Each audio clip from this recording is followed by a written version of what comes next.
प्यारे दोस्तों, जब शादी की महफिल में एक गरीब बाप की बेटी की इज्जत उछाली गई, अपाहिज बाप को हाथ पांव जोड़ने पर मजबूर किया गया, उसके बाद जो हुआ उसे देखकर सब हक्का बक्का रह गए। तो क्या है पूरा मामला, जानने के लिए वीडियो को आखिर तक देखते रहें। प्यारे दोस्तों, वीडियो में हमने नाम बदल दिए हैं, तो चलिए शुरू करते हैं वीडियो। दोस्तों, शाकिर कहता है कि जब मैं छुट्टियों पर गाँव आया तो चाचा रशीद से कहने पर, चाचा रशीद एक बात तो बता, तू हर वक्त इतनी मेहनत क्यों करता है, न धूप देखता है न बारिश, काम में लगा रहता है। तो चाचा रशीद बोले, पहले तो ये बता कि हम सब जन्नत में कैसे जाएंगे।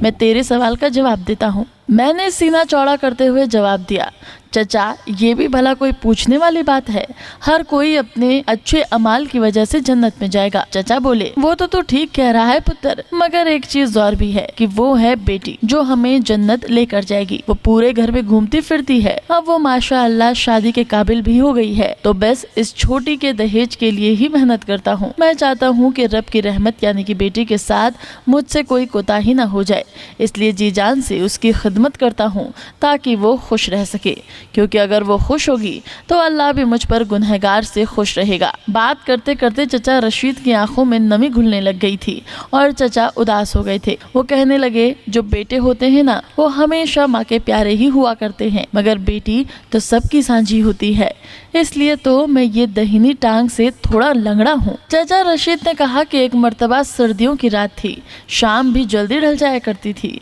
ऐसे में एक रात कुछ नामुराद डाकुओं ने पिंड के चौधरी साहब के घर पे धावा बोल दिया। न जाने किस नीयत से आए थे कमबख्त, जो चौधरी साहब की बेटी हुमा को उठाकर ले जा रहे थे। बेटियां तो सबकी प्यारी होती हैं, चाहे वो किसी गरीब की हो या पिंड के चौधरी की, तो फिर मैं कैसे जाने देता। हुमा बेटी को उन डाकुओं के साथ मैंने अल्लाह को याद किया और फिर लंबी मजबूत बांस की लकड़ी से उन पर हमला कर दिया। वो तो हथियारों से लैस थे और जब मैं एक डाकू से गुत्थम गुत्थी हो रहा था, तभी दूसरे डाकू ने मेरी दहिनी टांग को जख्मी कर दिया और मेरी चीख निकल गई। मेरे खौफनाक चीख ने सारे माहौल को डरावना कर दिया। मेरी चीख से डाकू भी खौफजदा हो गए और घबरा गए, और जब उन्होंने गांव के लोगों को हमारी तरफ आते देखा तो उन्होंने भागने में ही अफियत जानी। बाद में चौधरी साहब ने मेरे लाख इनकार करने के बावजूद मुझे ढेर सारे इनाम से नवाजा और मेरा बहुत अच्छे से इलाज भी करवाया था। चौधरी साहब सदके बारी हो रहे थे और मैं शर्मसार। शाकिर कहता है कि मैं बुत बना चचा की बातें सुन रहा था।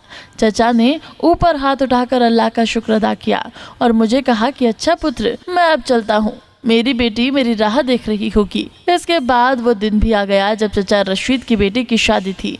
बाहर खुले मैदान में तंबू वगैरह लगे हुए थे, सब बारात में आने का इंतजार कर रहे थे।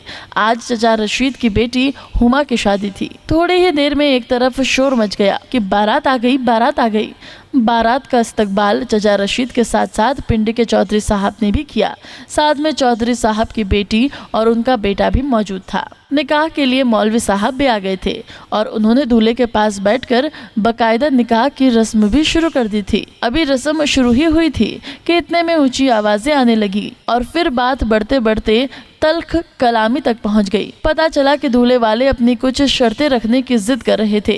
चाचा रशीद पर तो जैसे ये कयामत टूट पड़ी थी। वो दूल्हे के आगे हाथ जोड़कर कह रहे थे और गिड़गिड़ा कर मिन्नतें कर रहे थे कि मुझ गरीब पर ये जुल्म न ढाओ, मैं तो मर जाऊंगा। मैंने सारी उम्र लगा दी है, जितना मुझसे हो सका अपनी बेटी को दे रहा हूँ, ये रुस्वा न करो मेरी बेटी को। मगर दूल्हे वाले तो जैसे कसम खाकर आए थे कि शर्त मनवा कर ही दुल्हन को घर लेकर जाएंगे।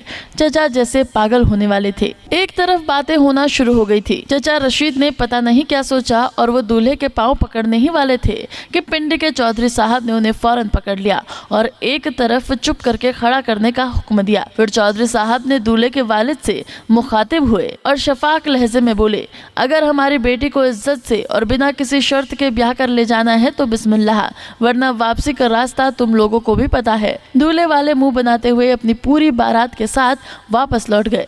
फिर चौधरी साहब ने अपने बेटे को दूल्हे की जगह पर बिठाया और मौलवी साहब को निकाह की रस्म पूरी करने को कहा। चाचा रशीद तो जैसे हक्का बक्का आंखों से आंसू लिए इधर ही अल्लाह के हुजूर सदका रेज हो गए। फिर बोले कि मैं कैसे आपका इतना बड़ा एहसान उतार पाऊंगा।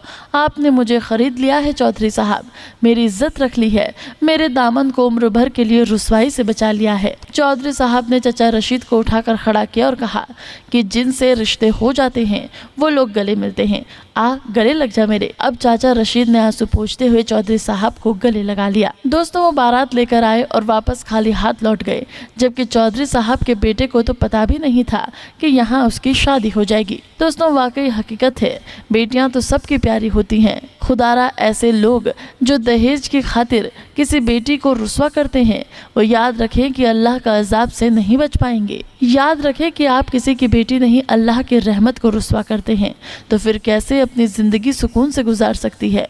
तो दोस्तों, यही थी आज की प्यारी सी वीडियो। आपको कैसी लगी कमेंट करके ज़रूर बताइएगा।